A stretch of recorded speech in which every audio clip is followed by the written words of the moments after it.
Good morning, everybody. I just wanted to hop on here really quick and introduce myself. I didn't do that in the previous two videos, so my name is Kim.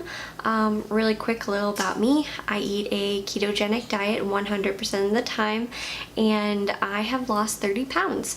This is over a span of about 4 months, and yeah, so today we're gonna do the same kind of video. It's gonna be a what I eat in a day, and I hope you guys like these videos. If you do, give them a big thumbs up. Don't forget to subscribe to my channel and hit the little bell. I think it's over here. And that way you'll be notified every single time that I upload a video. So without further ado, let's go make some breakfast.